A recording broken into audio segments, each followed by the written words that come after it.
Victory sign निश्चित 1001% सोचे ही कि नहीं। सब जगह हम घूमनी है, देखनी है। आई हमने के कैंडिडेट बहुत आगे चल रहा है चुनाव में।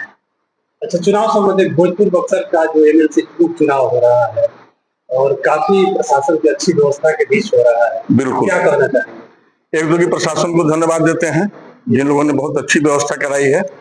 और दूसरा, जो हमारे कैंडिडेट हैं वो एक सर्वप्रिय कैंडिडेट हैं। पूरे इस आरा बक्सर से लेकर के सारे जगहों पर उनकी एक अपनी मान्यता है और लोगों में उनके प्रति एक विश्वास है। तो हमें विश्वास है कि हमारा कैंडिडेट ही, जो मैं यहाँ देख रहा हूँ, उससे भी लगता है कि हमारे कैंडिडेट बहुत अधिक मतों से चुनाव जीतेंगे। क्या आपके कैंडिडेट जीतने के बाद लोगों के बीच रहेंगे? अच्छा, तो काहे के लिए जीत रहे हैं ये बताइए। नहीं, पूर्व में भी कुछ ऐसी बातें कही जाती हैं, लेकिन राधा चरण साहब भी रहे तो उन्होंने कम से कम एक काम जरूर किया कि हर ब्लॉक में एक एक ऐसा भवन बनाने का काम किया कि जहां जनप्रतिनिधि जाकर के बैठ सके, बात कर सके। तो कुछ तो पहल उनके द्वारा की गई। अब हम लोग हैं, हम लोग भी मिल करके उनके जो लड़के अभी चुनाव लड़ रहे हैं, निश्चित रूप से विजयी होंगे कन्हैया। तो कन्हैया से भी उम्मीद करेंगे और कन्हैया को प्रेस करेंगे कि बढ़िया से काम करिए।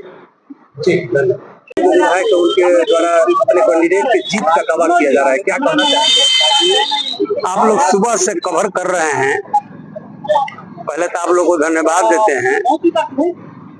लेकिन जो हुजूम है नई सरकार बनने के बाद, ये पहला चुनाव,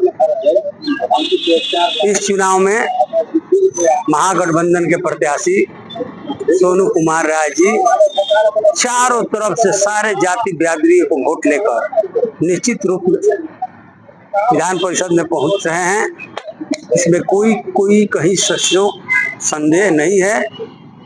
और तमाम राष्ट्रीय Janata Dal, CPI, CPM, MLA, माले, वीआईपी, आईआईपी पार्टी, सारे कांग्रेस आई, सारे लोग एक साथ एकजुट हो गए, बड़े से छोटे तक सब लोगों ने सोनू राय के पक्ष में मतदान किया है। और आरा से लेकर बक्सर तक हर जगह बहुत ही मजबूती से सोनू राय के पक्ष में वोट हुआ है और अभी भी हो रहा है। तो निश्चित रूप से ये चुनाव बाबू वीर कुंवर सिंह की धरती से बिहार को एक संदेश देगी कि सम्राट चौधरी मुख्यमंत्री बने हुए हैं, उनके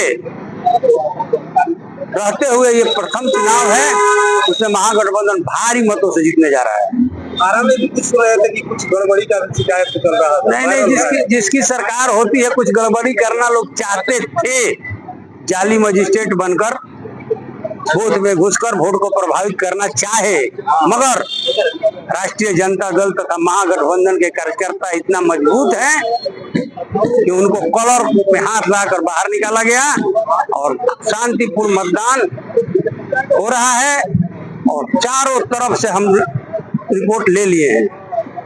हमारा राजपूत समाज भी अभी बार चढ़ बढ़ के वोट कर रहा है और किया है, आप लोगों ने जैसा देखा। इसलिए कहीं कोई दूसरे को जीतने का कोई चांस नहीं है। निश्चित रूप से सोनू कुमार राय जी जीतकर तेजस्वी प्रसाद यादव जी के मनोबल को बढ़ाने का काम करेंगे और पूरा शाहाबाद एक परिणाम देगा जो बताएगा कि आप सही से चुनाव कराइएगा। तो महागठबंधन कहीं आपसे कमजोर नहीं है, हर जगह हम लोग जीतने लायक है, इतना हमारा वोट है। तंत्र मंत्र मशीनरी का उपयोग न किया जाए तो महागठबंधन कहीं हारने वाला नहीं है। क्या लगता है, तंत्र मंत्र और मशीनरी का उपयोग की जो बात कर रहे हैं, तो पूर्व में भी इस तरह की बात सामने आ रही है, इसको लेकर के क्या कहते हैं? वो तो कर लिए, सरकार बना लिए, अपार बहुमत से वोट हमारा, सरकार उनका। तंत्र मंत्र मशीनरी के उपयोग करके ही सरकार उन लोगों ने बनाया है। हर जगह वो लोग सरकार बनाएंगे तंत्र मंत्र मशीनरी से जब तक चुनाव होते रहेगा। अगर ब्रेक से चुनाव करा के देखिएगा सही से चुनाव आयोग काम करेगा तो बिहार में महागठबंधन से मजबूत कोई नहीं है, ये मैं आपको दावे के साथ कह रहा हूं। और आने वाले दिन में निश्चित रूप से तेजस्वी प्रसाद यादव जिस बिहार के कमान को संभालेंगे, बिहार से बेरोजगारी मिटेगी, शिक्षा की व्यवस्था सुधरेगी, स्वास्थ्य की व्यवस्था सुधरेगी तथा यहाँ से पलायन रुकेगा, नौकरियां मिलेगी। ये तेजस्वी यादव ही कर सकते हैं। आपके कैंडिडेट अगर जीतते हैं तो जनता के बीच में रहेंगे? हमारे कैंडिडेट बहुत ही सुशील हैं, कर्मठ हैं, 24 घंटा लोगों के साथ मिलजुल कर रहने वाले हैं, इसलिए निश्चित रूप से कैंडिडेट हमारा बहुत अच्छा है और बहुत ही जनप्रतिनिधियों का काम करेंगे। हम लोग भी हैं, उनसे करवाएंगे, जिनका भी जो काम अधूरा रहेगा उसको हम लोग भी लग भीड़ के पूरा कराएंगे।